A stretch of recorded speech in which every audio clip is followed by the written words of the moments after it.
and welcome to the Eating Disorder Therapist podcast. This is a podcast to help you find peace with food and overcome disordered eating. And I'm Harriet Frew, aka the Eating Disorder Therapist, and I'm so excited to share with you all kinds of stories, tips, information and guest interviews to help you on your journey in finding peace with food. So thank you so much for listening today. Now today I'm going to do a solo episode and I'm going to talk to you about neurobiology and eating disorders. So before I launch in today, I just want to say a massive thank you to everyone who listens and supports this podcast. I literally started this podcast in 2020 on my iPhone, and I think for the initial first episode back in February of 2020, I think about 10 people listened, and we are almost at 1 million downloads, which is incredible. Hoping to make a million downloads by the beginning of December this year. So thank you so much to everybody who is listening, and thank you so much to all the incredible guests who have been on the show. I really feel like I am a kind of channel for this podcast. I feel like people approach me all the time. They want to be on it. They want to really tell their story, share their tips and expertise. And I feel like I'm just kind of like this middle person who is bringing these people together. But really the podcast has become so much more than me. So thank you so much to everyone. I massively appreciate every one of you listeners. And if you've been a guest as well, I appreciate you massively giving up your time and energy and wisdom. So, neurobiology and eating disorders, something I haven't really talked much about on the podcast before. So I just want to credit as well the Centre for Clinical Interventions in Australia for some of this content. Now, I would try and remember to put a link to their website in the show notes, but I just want to say that the Centre for Clinical Interventions in Australia, they produce some really great information around mental health. It's not just around eating disorders, it's about all kinds of things like anxiety, depression, self-esteem, and the resources are free. And that's just amazing. I mean, there's not that much amazing content like that is free and available to everyone. So real big shout out to them. I'm really grateful for all their information they put out there.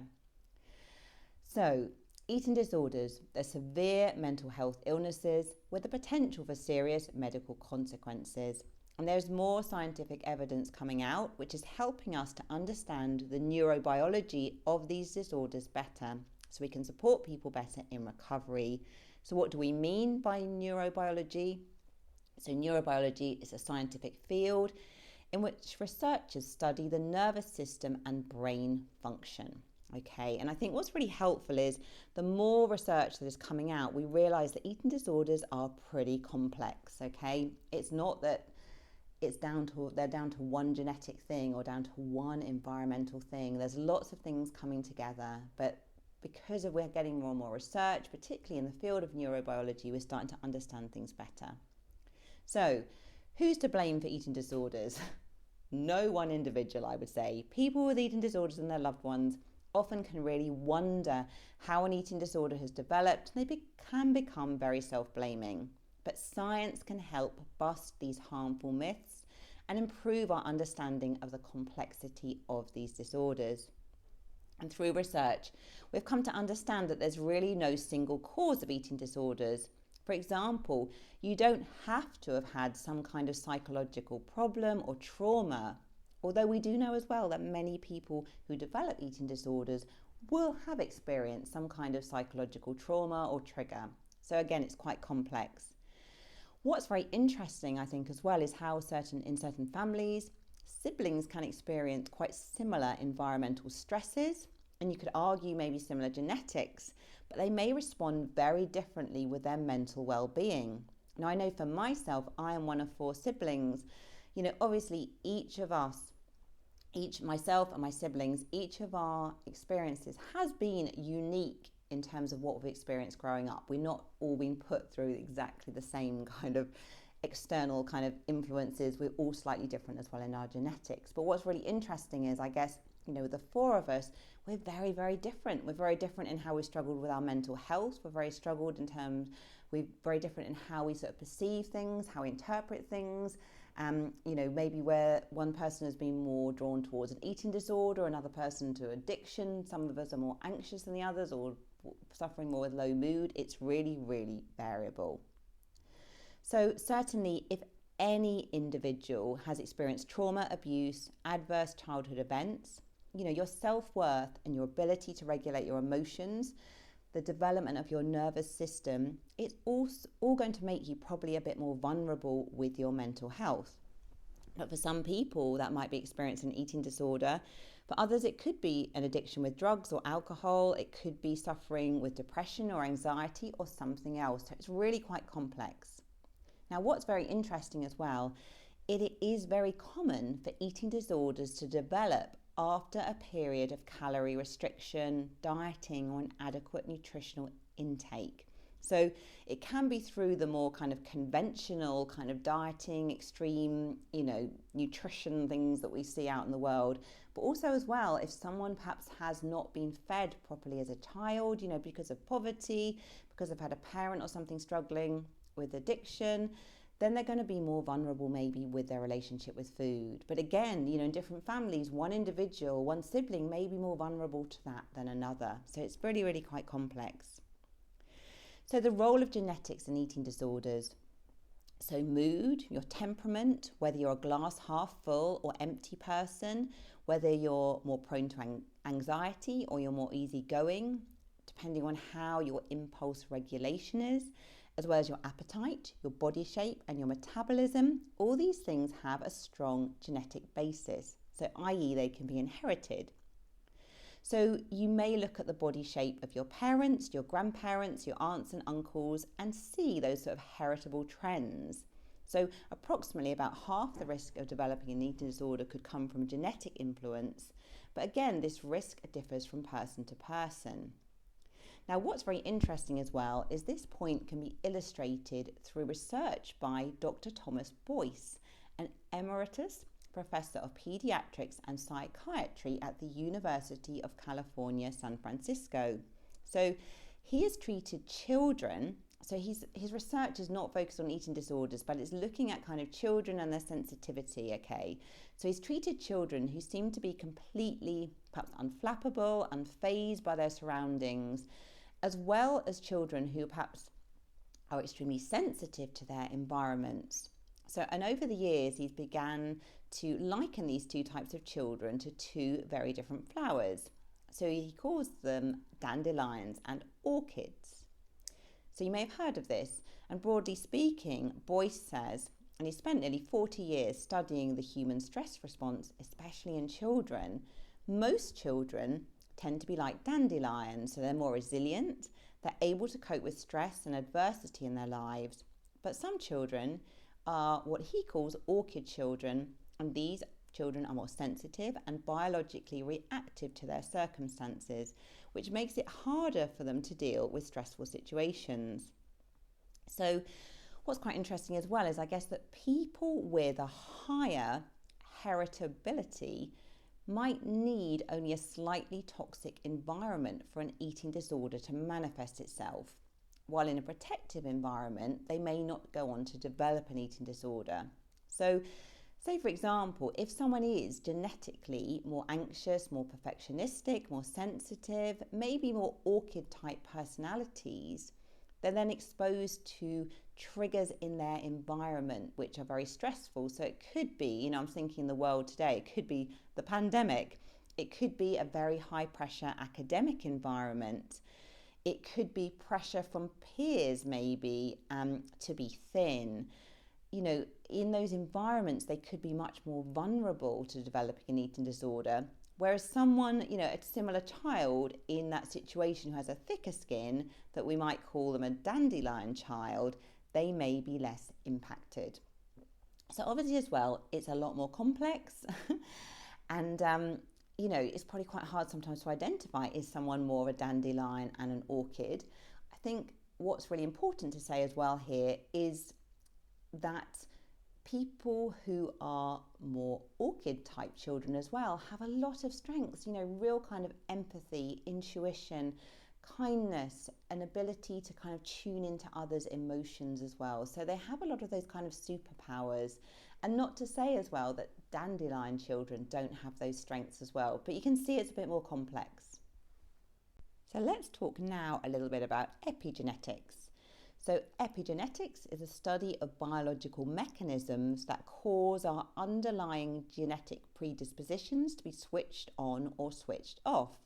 So in certain environments, especially where there's a lot of stress and or inadequate nutrition, the risk could be higher for an eating disorder because the genes might get switched on.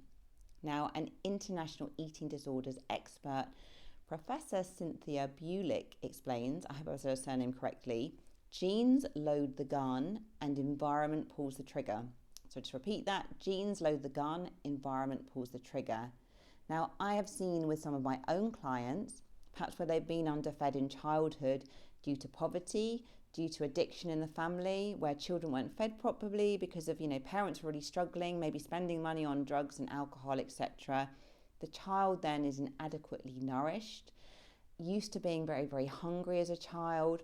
And then this understandably can absolutely impact their later relationship with food and could possibly make them more vulnerable to an eating disorder. Another example is maybe someone who is born in a larger body. They're taller, they're bigger boned, they're more muscular. So they may just naturally be predisposed to carrying more weight, as understandably they have a bigger frame, and this is absolutely healthy for them. But then they're in a society where they're shamed or made to feel wrong about their body in their environment. So then they engage in extreme dieting, they might develop binge eating, and then have a problem in kind of managing weight because of all those environmental triggers. And they're sort of developing an eating disorder maybe from very, very young, because of their sort of genetic predisposition to being in a larger body. But then actually the problem is the environment, nothing to do with their body being wrong, that sets them off down that unhelpful track. And I think there are many, many, many people in our society that fall into that category. And it is incredibly sad. So the gene-environment interaction. So Western culture places an extremely high value on thinness and muscularity, and many people then engage in dieting or excessive exercise to become thinner or more muscular. And the pursuit of these physiques is toxically often seen as a morally good thing to do. If you're thinner or more muscular, you might be seen as having more discipline, self-control, and willpower. Now, again, for some people in society, if they dabble a bit in dieting, these behaviours may not be so harmful. And also, if you're someone who's born with thin privilege, your body is probably not that far off the ideal anyway. So you might dabble in dieting, but ultimately, your body kind of fits the kind of effed up ideal anyway. So you're probably less likely to be sort of driven to go to an extreme. For some people, dieting as well doesn't seem to turn on their genes in the way where they're really triggered with to sort of develop an eating disorder. So they can diet, they can dabble in dieting, but it doesn't turn on their genes. They can almost kind of stick their toe in the eating disorder behavior landscape, but it doesn't become a sort of an entrenched thing, trigger the gene response, so they develop an eating disorder. In another scenario, two individuals might lose weight, maybe due to a bereavement or a life stressor. I think many people, when they go through a period of extreme stress, they might lose weight, not because they want to lose weight, because they are so, grief-stricken and really, really struggling. So whereas one person may naturally regain the lost weight with no long-term consequences, the other person might develop an eating disorder, because of that weight loss. The genes have been triggered, so they're going on to develop an eating disorder. And we know that inadequate nutrition serves as the catalyst for the expression of an eating disorder. Serves as the catalyst, for the expression of an underlying genetic vulnerability. So it opens the door, doesn't it, to a lot of thoughts around prevention of eating disorders. If we could banish poverty and all children could be fed adequately, if we could banish extreme dieting, both of these would have a profound effect on the incidence of eating disorders.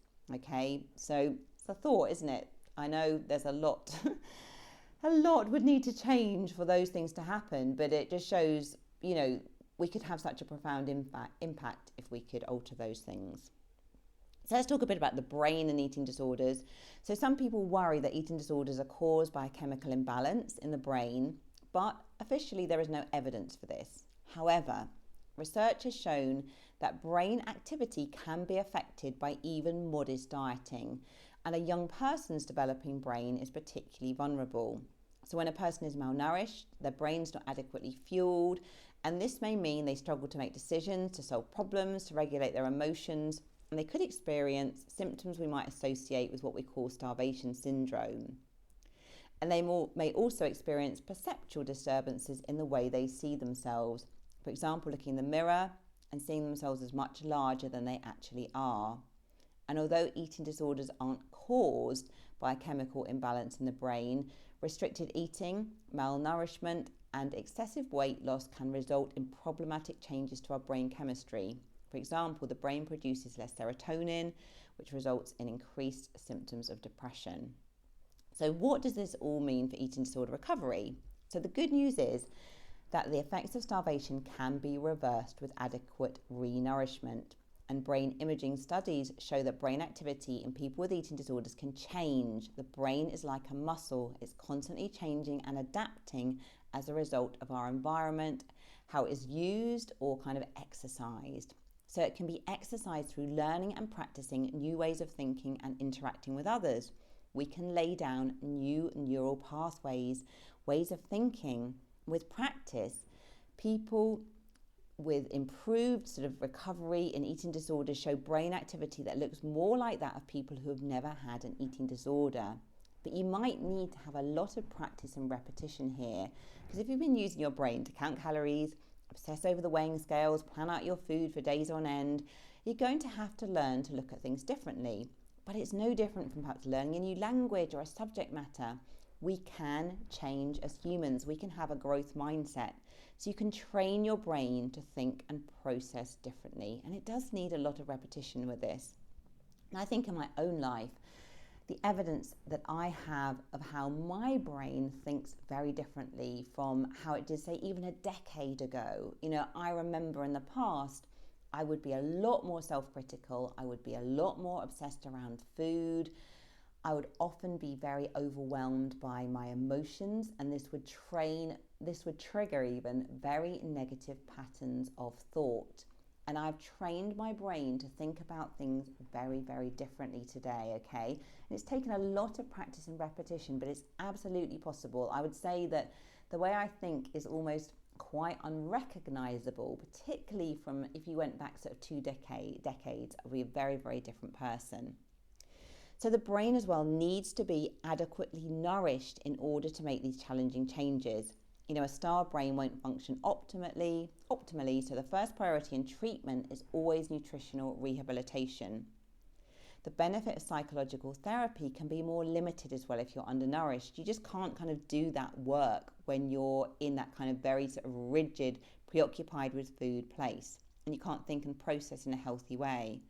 So of course, this is challenging, as increasing food intake can be scary for someone with an eating disorder. And also the brain tends to lag behind the body in terms of recovery. And it can take time for people recovering from an eating disorder for their brain to catch up when they regain their capacity for abstract reasoning and rational thinking. Now, I think as well, particularly around body image, there's often really a lag time, and this can be really challenging for people. And we know from the Minnesota starvation study that the men really struggled with their body image when they were refed. And this wasn't in the image-obsessed society that we live in today. So you can see as well around body image, already it's going to be challenging, but in the social media-ridden, obsessed society that we live in, it is even more challenging. So of course, the challenge we face in our society in eating disorder recovery is our massively triggering environment with images of unachievable bodies that are inaccurate, airbrushed, etc., conflicting messages about diets and exercise, they're ever present. So therapy and support not only needs to address a person's genetic vulnerabilities, but also to help them develop skills to manage their environmental influences. So managing stress, avoiding dieting, this stuff is hard. And in some environments as well, if you're in entertainment, in modelling, in dance, some sports, you're going to be more vulnerable. And you may need to really reflect on your career choice, your hobby choice, and the impact on your well-being. Sometimes we have to be quite radical if something is particularly triggering for us. Potentially, though, if you recover from an eating disorder, you're likely to have a better relationship with food and body than the average person in the culture because you've done the work, you have the awareness, you have challenged and called out the BS in society. So I want to finish with just saying that recovery from an eating disorder is possible. With adequate renourishment and learning, the brain and body can return to healthy functioning. So adequate nutritional intake and supportive environments are both helpful here. Therapy can be really valuable, things like cognitive behaviour therapy, dialectical behaviour therapy, compassion-focused therapy, motivational enhancement therapy, more traditional psychotherapy, alongside the nutritional rehabilitation, all really, really important. And this will promote thriving across all your life domains. Eating disorder recovery, it allows you to reconnect with your values, with yourself, to really get much more into that authentic place where you can be free and find your purpose and enjoy life. So if you're struggling today, don't give up. Okay, we do not have to be a slave to our genes. We are all complex. We have a complex mix of our genes and our environment that are impacting, perhaps how we developed an eating disorder, how we're managing our mental health overall. But I think whether you are more of an orchid or a dandelion, or however you may kind of want to sort of like understand yourself, there are strengths and weaknesses that come from both, okay? And it's possible to recover in whatever situation you're in. But if you recognize maybe that you have dieted extremely for a long time, maybe you recognize that you were not fed adequately in childhood, you've got to be really compassionate with yourself and realize that, of course, this is going to have impacted your relationship with food, and just to be really kind to yourself about all of this. Okay, so I hope you've enjoyed this episode. If you're not following me already on Instagram, do seek me out, the Eating Disorder Therapist _ For further support with your relationship with food, do go to the eatingdisordertherapist.co.uk. If you are a nutritionist, a personal trainer, counsellor, therapist, and you want to learn more about supporting your clients with body image, I'm running some training on Zoom Saturday the 18th of November. Do get in touch with me, harriet.frew@gmail.com, £99 for the training day with a very comprehensive training manual that comes with it. These days are always really, really brilliant. People get so much value. You really learn a lot of practical skills on how to support your clients. You might also be interested to take part in my 10 Steps to Intuitive Eating online course. This is made up of video and lecture content to really help you heal your relationship with food. And maybe if you're potentially interested in working with me one-to-one in the future, you might want to do my course as sort of dipping your toe in the water to see if you kind of like my style of therapy and if it relates to you. And it is only, I think it's $49.99 at the moment. There's 50% off with the code Freedom is Possible. So yeah, do sign up. It's great value. There's so much packed in there. I really do share so many of my skills and strategies.